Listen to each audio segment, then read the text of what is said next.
नमस्ते, मैं हूं डॉक्टर अलका, आईवीएफ स्पेशलिस्ट। परंतु आईवीएफ स्पेशलिस्ट का मतलब ये नहीं है कि हर निसंतान दंपति को आईवीएफ की ही ज़रूरत है।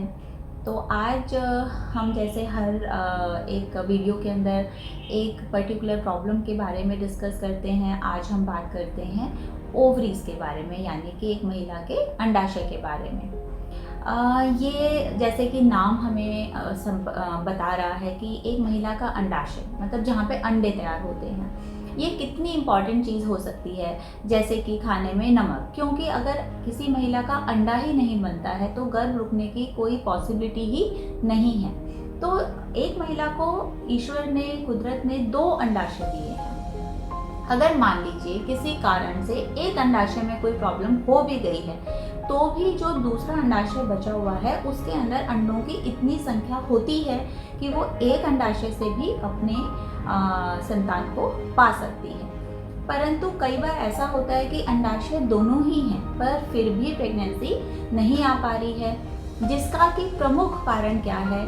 आजकल की जीवन शैली में देखें तो पीसीओडी की प्रॉब्लम है, या महिलाओं का जो कैरियर है वो इतना इम्पॉर्टेंट हो गया है, वो कामकाज होने के कारण अपनी शादी को, अपनी प्रेगनेंसी को थोड़ा सा प्रायोरिटी में पीछे रखने लगी है। तो जैसे जैसे एक महिला की उम्र बढ़ती जाती है उसके अंडे कमज़ोर होते चले जाते हैं। तो ये जो 2 प्रॉब्लम्स है, पॉलीसिस्टिक ओवरी डिजीज़ की या महिला की उम्र अधिक होने की, इन दोनों के कारण ऐसा है कि उनके अंडे ही ठीक से नहीं बन पाते हैं। तो एक तो ये कारण हो गया। या फिर जैसे आप लोगों ने बहुत बार सुना होगा कि एक बीमारी होती है एंडोमेट्रियोसिस।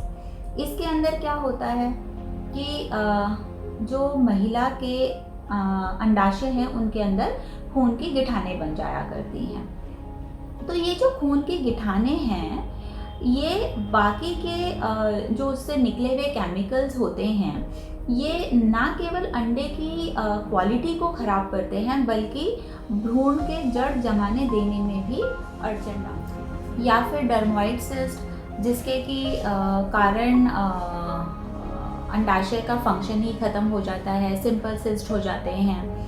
और ओवरीज के अंदर जो हमें एक ज़रूरी चीज़ समझ लेनी चाहिए कि अंडों की संख्या जन्म के टाइम पे फिक्स होती है। कुदरत ने एक महिला और पुरुष के अंदर बेसिक डिफरेंस बनाया है ये कि जैसे शुक्राणु हर रोज़ नए बनते रहते हैं, ऐसा अंडों के साथ नहीं है। एक महिला जितने अंडों के साथ जन्म लेती है वो अंडे की संख्या फिक्स है, अब वो नए नहीं बनेंगे। इसलिए हर महीने जो 12, 15, 18 अंडे बनने शुरू होते हैं उनमें से कोई एक पक पाता है, बाकी के सारे मृत हो जाते हैं, डेड हो जाते हैं। तो हर महीने एक खजाने में से हम कोई चीज़ निकालते जा रहे हैं, नई उसके अंदर आती नहीं है। तो क्या होगा, धीरे धीरे उस खजाने का रिज़र्व, मतलब कि जो अंडाशय का रिज़र्व है वो कम हो जाएगा।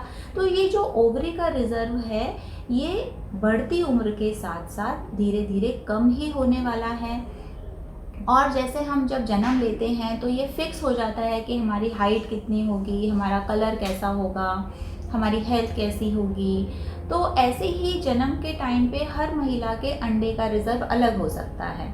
इसलिए ज़रूरी नहीं है कि अगर उम्र आपकी 30 साल है तो इसका मतलब 100% श्योरिटी है कि आपके अंडे का रिज़र्व बहुत अच्छा होगा।